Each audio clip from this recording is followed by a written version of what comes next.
Our story begins with Mary, who's heading to the supermarket beaming with joy. She's finally achieved her lifelong dream. But sadly, that happiness is short-lived. Suddenly, a woman storms in with a shotgun and announces that no one is leaving the place alive. To understand what's going on and why Mary is so happy, let's rewind a few hours to the beginning of her day. After 15 years of marriage, Mary has finally managed to buy the apartment of her dreams. No more living in a cramped room with her husband Cheyenne and their daughter. She's absolutely thrilled, not just about the apartment, but also about the beautiful residential complex she's moving into. When she arrives, she quickly befriends the security guard and tells him about her life, how she's buried in debt because of the apartment. The guard finds it strange that she's so cheerful, especially considering most of the neighbors have shady backgrounds. Some are gossips, others are part of gangs, and one woman just lets her dog run wild with no care in the world. But Mary is too excited to notice any of this. She spends half the day organizing and unpacking. Just as she's about to sit down and rest, her mother-in-law and her husband's siblings show up, acting like they're doing her a favor by visiting to congratulate her. It's the worst timing, but she tries to handle it politely. To make matters worse, they sit comfortably waiting to be served food, and even mock her for buying such a small apartment. They suggest it was suspiciously cheap and might be haunted or cursed. Mary, now exhausted, escapes to the kitchen, barely holding herself back from grabbing the fire extinguisher and spraying it in their faces to shut them up. In her mind, she flashes back to 19 years ago, the first time she met her husband. They were watching a football match in a cafe, and their love story began the moment their team scored and they jumped with joy together. Her daydream is interrupted by her mother-in-law shouting from the living room, demanding food. Mary uses this as an excuse to leave the house, saying she's going to the supermarket. Once at the store, she's amazed by everything around her. Meanwhile, we meet Kyung, a local resident sampling all the free meat giveaways. She notices her friend John, pretending to be a customer while warning people that prices are high, subtly advertising her own store down the street, which she owns with her husband. Kyung warns her to be careful, or she could get sued. Just then, So-hee, a delivery worker, arrives to pick up an order for a client. As she's about to leave, a woman appears in front of her with a shotgun and tells her to turn back. No woman is allowed to leave today. Strangely, men are free to go, and they're told to shut all exits so the situation doesn't escalate. The woman gathers all the women in one place and declares, "Whoever's having an affair with my husband better step forward now, or I'll take you all out at once." We then learn that this woman is Sheena, and she's here to take revenge on her cheating husband, the manager of the store. And guess who comes out from behind the counter? Her husband. He awkwardly steps forward and has the audacity to apologize to everyone, claiming Sheena is mentally unstable and has delusions. He insists he'd never cheat. But Sheena explodes. "I saw you with my own eyes this morning with another woman. You took her to a hotel." As he continues to deny it, Sheena snaps and points the gun at him. Thankfully, Kyung reacts fast and throws a bag of bread at him, knocking him to the ground just before Sheena pulls the trigger. Sheena loses it even more. "He's a cheater and you're helping him?" Kyung tries to calm her down, saying, "At least be sure first. If he's not cheating, you'll end up in jail for nothing." Mary, seeing the chaos, steps in to help. She tells Sheena, "Take a breath. I'll help you find out who your husband's cheating with. Once we know, you can do whatever you want with them." Sheena agrees but warns her, "If you're just stalling, I'll finish you off first." Mary tries to gather clues, but her phone keeps ringing. It's her mother-in-law, rushing her to bring back fruit. No matter how hard she tries to hint that she's in a life-or-death situation, they keep yelling at her over fruit. Sheena finally grabs Mary's phone and smashes it on the ground. "You have 3 minutes," she says. "Either tell me who the woman is or everyone dies." By now, the police have surrounded the supermarket and are trying to find a safe way to get inside. Mary thinks fast and recalls, "Didn't you see your husband with that woman? She must be one of the employees here." Sheena immediately gathers all 5 female staff members and demands a confession. Or she'll take them all down. Her husband starts yelling, telling her to stop the madness. He keeps insisting he's innocent and tries to guilt her with their son. "Do you want our kid to live with this scandal?" That's the last straw for Sheena.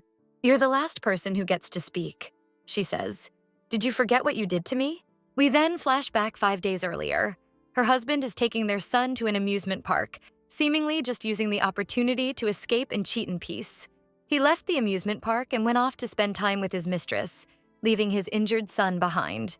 The boy had to be picked up from the hospital after tripping and breaking his leg. That was the final straw. All the women present finally take Sheena's side. Everyone's outraged, saying things like, Is this what men have come to these days? John, driven by pure rage, grabs a sack of onions and starts beating him with it. Suddenly, it turns into a detective scene. Everyone starts playing Sherlock, trying to figure out which of the 5 women is the mistress. That's when Mary steps up confidently and says, "I know exactly who it is." She points at the girl who had been handing out grilled meat samples earlier. But words aren't enough. Sheena needs proof. Mary explains that when Sheena pointed the gun at her earlier, her husband instantly jumped in to shield the girl. That kind of instinct only comes from guilt. They all pull out their phones and start digging through Instagram looking for clues. Eventually, they find pictures of the two in the same location. But the nail in the coffin? A photo where the mistress is sitting at a restaurant table, and in the spoon's reflection, his face is clearly visible. Meanwhile, outside, the police are causing a commotion, trying to storm the building. Kyung texts her husband, who happens to be the officer in charge, telling him to wait. They're close to resolving it peacefully. But he ignores her, not wanting to butt heads with his superior. So Kung takes matters into her own hands. A former police officer with strength to match, she pushes a large freezer on her own to block the main entrance, buying more time to defuse the situation from the inside. Just then, Sheena loses control. She swears on everything she holds sacred that she's going to kill them both. She raises the gun, but before she can pull the trigger, the police burst in. Realizing it's over, Sheena turns the weapon on herself. She feels worthless, ashamed that her son will grow up haunted by her scandal. But all the women rush to stop her. They talk her down, encouraging her not to give up on herself. In an act of solidarity, they snatch her husband's phone during the chaos, transfer all the money from his account to hers, and promise, "When you get out of prison, you'll have something to start over with." Later that day, we see Mary at home, eating fruit with her family. The same fruit her in-laws wouldn't stop yelling about earlier. But just as she thinks everything has calmed down, she sees a news report on TV about a tragic incident involving a student, and it shakes her to the core. She retreats to her room to clear her head, and we flash back to her school days, to the moment she met her best friend Hyun, who had just transferred. From that day on, they were closer than sisters. Realizing she can't keep living in the past, Mary heads out for a walk. By chance, she runs into Kyung and John, sitting and drinking together. She joins them, and during their late-night chat, we learn more about each woman. Kyung used to be a tough cop. Her body's still strong from those days. John worked in insurance, but her dream was always to become a lawyer. And Mary? She spent her teenage years obsessed with Sherlock Holmes novels, giving her a sharp eye for detail. The three decide to form a team to help solve the neighborhood's endless problems. They name themselves Team Holmes. Soon, Sohee joins them. She knows everything about everyone in the area thanks to her delivery job. A few days later, we see Kyung bringing lunch to her husband at the police station. As she walks in, she flashes back to 2005, her golden years on the force. She was respected, feared, and stronger than most of her male colleagues. Back then, she had just started dating her husband, Number. With her commanding presence, she treated him roughly in public but secretly waited for any chance to show him love in private. On one mission, they were assigned to arrest a gang leader. Kyung took down the whole gang almost single-handedly, but at the last moment, their boss tried to attack her from behind. Thankfully, No arrived just in time, drew his weapon, and saved her. But Kyung took the fall. She resigned from the force to protect him, a decision that still haunts her. Back in the present, No asks, "Don't you regret quitting?" She brushes him off, pretending not to hear, and walks away. Later, Mary and Kyung are heading out when they see old Miss Luan yelling next to a red car. She explains the car's owner has been parking badly for over 3 weeks, blocking everyone and refusing to listen. The group decides to teach him a lesson. They park in his usual spot to give him a taste of his own medicine. The next day, the car's owner shows up. He's clearly a thug, just out of jail with his girlfriend hyping up everything he does. Furious that someone took his spot, he vows revenge. The day after, Kyung finds her car smeared with chewed gum all over. Enough is enough. It's war now. She pampers her husband with a lavish dinner and then asks him to pull all the traffic violations linked to this thug's car. But No is irritated, telling her to drop her detective fantasy. Meanwhile, Mary is stuck in her husband's car, looking for her lost bank card. Coincidentally, he had parked in the thug's spot. When the guy returns and sees the car, he loses it, convinced the women are out to get him. He calls his friends and they surround Mary's car from all sides with theirs. Mary finally finds her card under the seat but realizes she's completely trapped. She can't even squeeze out through the window. Then the battery dies. She calls security to get her husband, but he's in such a deep sleep, He doesn't hear a thing. In moments like this, only Kyung and John can be counted on. They film a video pretending to lift his car, threatening to damage it if he doesn't come out. Panicked, the man comes running, only to say with complete arrogance, "You didn't need to go this far. A simple call would have done." Fed up, the group decides they need to settle this once and for all. They learn that he owns a barbecue restaurant, and with that, they know exactly how to get even. They begin gathering information on him, hoping to catch him on any violation, and it doesn't take long. Within hours, they're proudly heading to his restaurant, because when they rummaged through his trash, they discovered he was using expired meat. Soon, the health inspection team arrives and the entire restaurant gets shut down. But they're not done. At the end of the day, they wait for him to return and park in his usual spot. Then the three women suddenly show up in their cars and trap him in, just like he used to do to everyone else. Only this time, they leave him stuck until morning. It's like he was completely reformed overnight, suddenly treating all the neighbors with an exaggerated amount of respect, as if they were his own family. Meanwhile, we flash back with John to 1995, when she worked at an insurance company. She used to constantly drop by the market to convince the owner to sign up for a policy. But he was beyond stingy and kept rudely kicking her out every time, worse than the time before. Then one day, she spotted him in a restaurant celebrating his birthday with friends, who were all teasing him for never dating because of how tight-fisted he was. John, sitting at the next table, decided to do him a solid. She walked over and pretended to be his girlfriend. Grateful for the gesture, he agreed to sign the policy. And that's how their epic love story began. Sadly, after they got married, he refused to keep paying for the insurance. John lost her job because of him and ended up working at his market, like any dutiful wife. One day, Mary is walking home with her daughter Z when they run into Mino, Z's classmate. He's wandering the streets alone because his father passed out drunk again. They help him and take him to the hospital. Once he's stable, they head home. Later, we see Mino trying to cook dinner, struggling to lift a heavy pot of stew over his head. Ever since his mom died, his father has done nothing but drink. To make things worse, Mino is constantly bullied at school. No one dares step in. Everyone's too afraid they'll be next. The next day, Mino is forced to go to the store to buy cigarettes for the bullies. If he doesn't, he knows he'll get badly beaten. He lies to John, saying his father sent him to buy them, but she refuses, telling him he needs to be at least 18 and that his dad should come himself. Later, when the store is busy, he sneaks a pack out without anyone noticing and delivers them to the gang in a park near the housing complex. By chance, Mary's husband walks by and sees the scene. He bravely confronts the group, saying, "You're still kids. This isn't right." But they have no respect. They grab him too, ready to beat him up. Just then, Kyung arrives like a storm and gives them a proper thrashing. The boys grab their bags and scatter like mice. That night, Z tells her mom everything. How Mino is constantly bullied and how she's scared to help him because she might become their next target. Mary gathers her team and shares the latest. They decide to help Mino before he does something dangerous. They start monitoring the bullies, secretly recording them beating him up to gather evidence. Then one day, as Mino is crossing the road, lost in thought, cars speed past him. Mary rushes over and pulls him out of the street just in time, saving his life. They try to talk to him, offer help, but he's broken. He says he's done everything, reported them to teachers, even the police, but no one helped. "So please," he says, "just stay out of it." He walks away. Then he gets a call from the gang. "Come to the park. Your little princess is with us." At first, he's confused, but then it hits him. They've taken Z, the only one who's ever shown him kindness. He races over. "Leave her alone," he pleads. "Do whatever you want to me." They laugh and beat him up instead.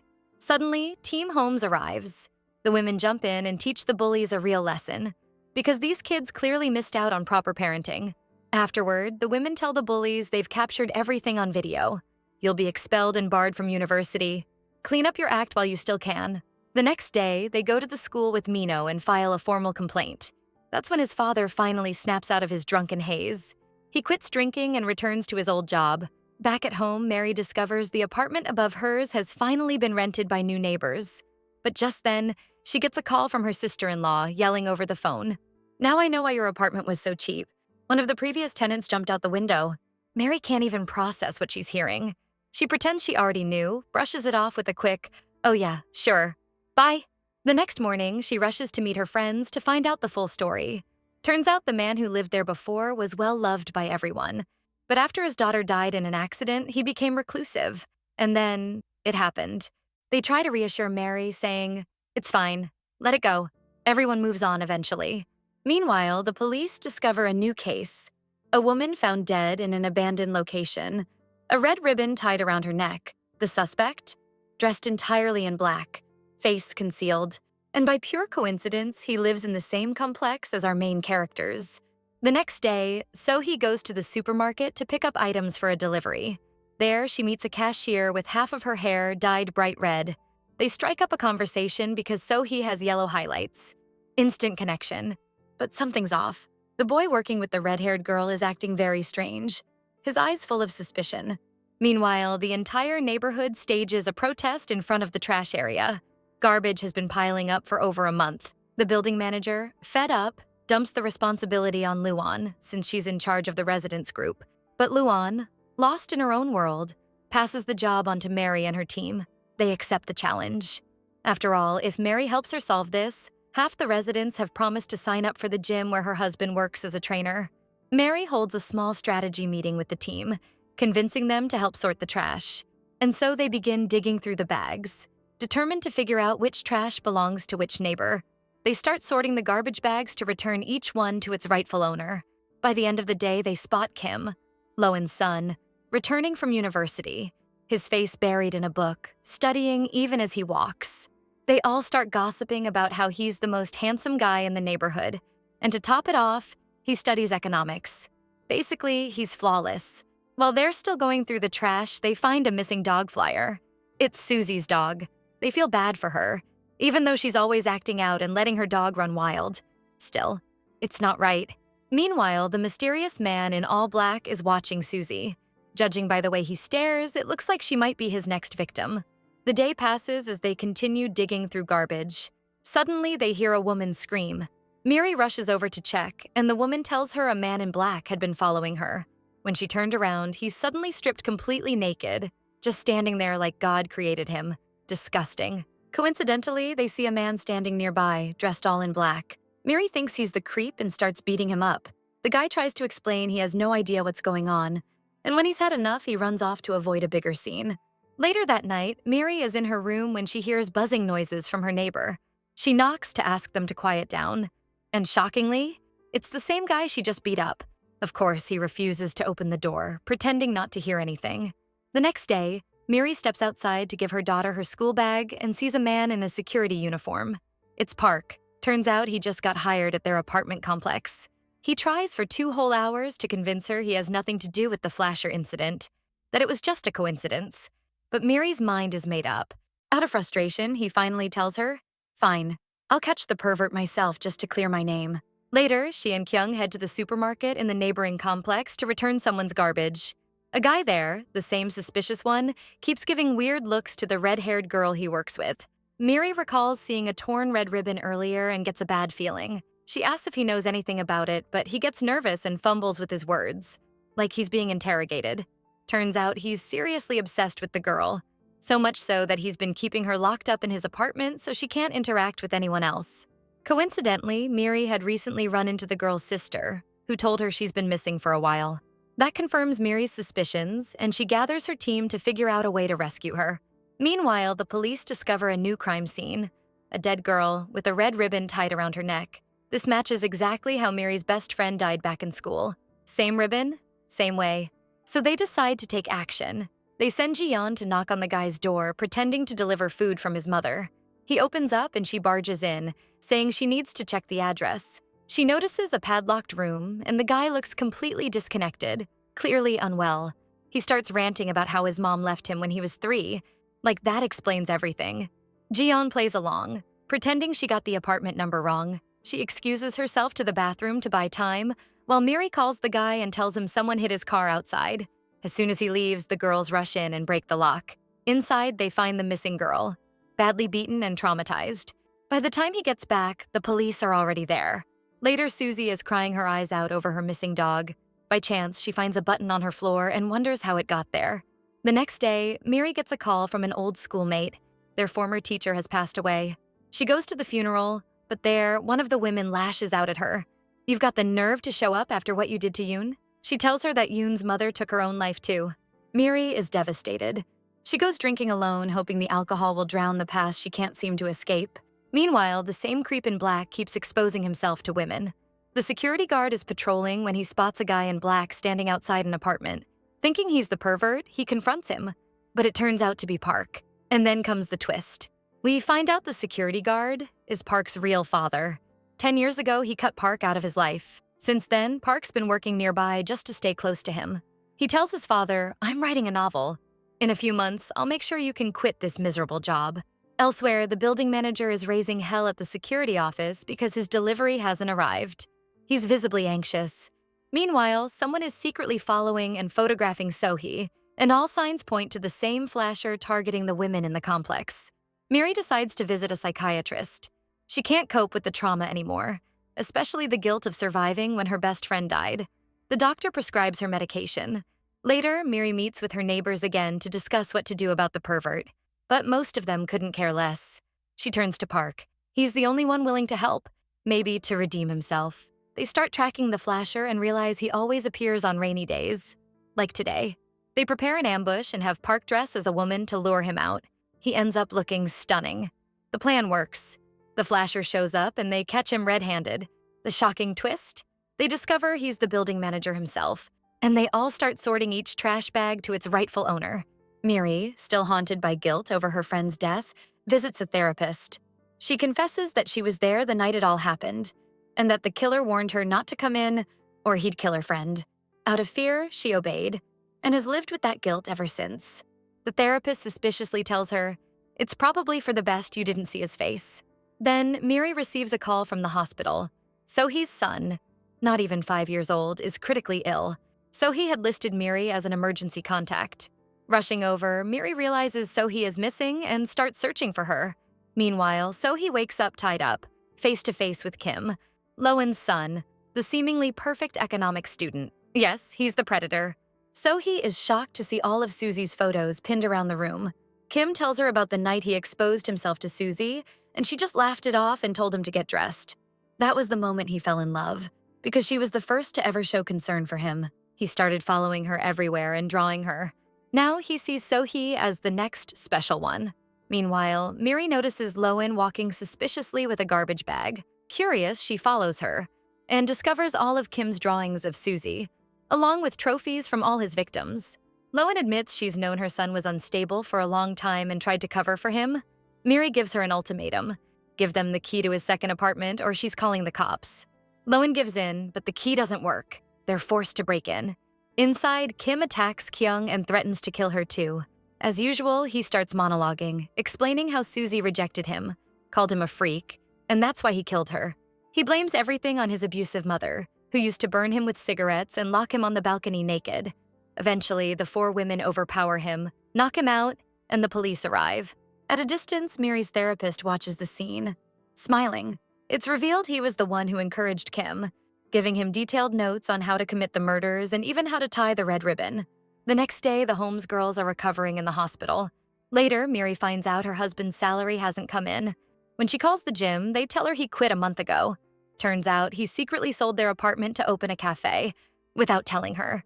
They argue, but he promises he didn't touch the house money, just borrowed a little from his sister. Elsewhere, the police interrogate Kim. He admits his mother killed Susie's dog and he killed Susie. He tries to take credit for all the past murders too, insisting there's no second killer. But the detective knows he's lying. Miri asks to speak with Kim. She tells the police she was a witness to the murder 10 years ago. In truth, it was her fault. She convinced her friend to sneak into an abandoned hospital. Her friend hesitated, but went anyway to please Miri. That's when the original killer attacked. Miri wants to confirm if Kim was that killer, but it's too late. Kim is found dead in the police station bathroom. Later, Miri receives a call from one of the neighbors, Aunt Min, who reveals that Yoon's mom used to live in their same building and they were close. She gives Miri Yoon's mom's sewing box, the last thing she left behind. Inside is a journal. It reveals that she eventually found happiness and comfort among her neighbors after her daughter's death. She even felt guilty about how harshly she treated Miri. But Miri is shocked to find the final page of the journal torn out and a paper with her own old address. She realizes Yoon's mom was planning to visit her. This makes her start to suspect that maybe she didn't take her own life after all, and something else happened to her. And finally, she tells her that the last time she met Yoon's mother, she had asked her to buy a voice recorder, but no one knows exactly what she needed it for. Then, she finds a yellow envelope placed by the apartment door. Inside, there's all the information Yoon's mother had gathered about the killer. And the biggest shock? The infamous Red Ribbon Killer turns out to be the old man who works in security. Meanwhile, Park sneaks into his father's room to search for evidence. He's the one who left the file at Miri's doorstep. Just in case anything happened to him, she'd know where to look. While searching the drawers, he finds the ring Yoon's mother wore on the day of the incident, confirming all of his suspicions. But before he can act, his father suddenly appears in front of him and says, "So, what's your final wish before you meet your end?" That's when we learn that Park had been suspicious of his father ever since the first incident. That's why he started digging, attending victim support group meetings, and gathering clues for the novel he was writing. At one of those meetings, he met Yoon's mother. When he saw her crying, he tried to comfort her. And from that moment, they formed a bond. She treated him like her own son. After her death, he visited her house and discovered that his father was working as a security guard in the same complex. That's when the doubts really started to grow. He moved into the complex to investigate from the inside. But now, his father is done listening. He pulls out a rope from his pocket, ready to end things quickly. A few hours later, he calls Miri and tells her that he has her daughter, in the same place where he murdered her friend.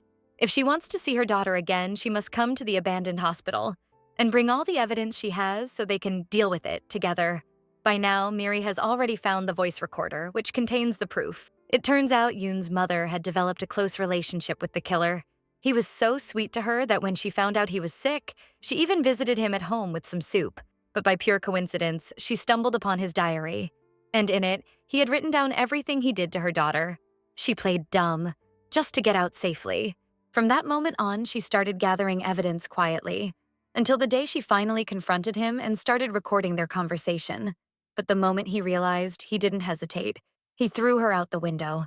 When Miri arrives at the abandoned hospital, she frantically searches for her daughter. He appears, calm as ever, and tells her to relax. "I haven't done anything yet." He tells her to hand over the voice recording and they'll see what happens next. At the same time, the Holmes team realizes she went to face him alone. They rally together and call the police. When the police arrive, they find the killer with a rope around Miri's neck. He was moments away from killing her. They try to talk him down, suggesting they find a peaceful solution. But suddenly, the three of them attack him.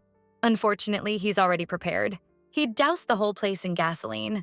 Just as he pulls out a lighter to finish the job, Park arrives right on time and beats him down until the police arrest him. 3 months later, Miri's husband's cafe is thriving. The Holmes team has their own room in the back, where they help people with their problems. And business is booming. Everything seems to have calmed down. But then we see Miri's old therapist holding a file full of photos of her and her friends. It's clear. There's a third killer still out there, one they know nothing about. Back at the cafe, the Holmes team is up late brainstorming how to expand their services. Suddenly, a woman walks in, dressed to the nines. They realize it's Sheena, the woman they met earlier at the market who wanted to kill her husband. She's finally out of prison, started a business, and is thriving. She smiles and says, "So, what do you say? Want to join my team?" And with that, our drama comes to an end. Goodbye.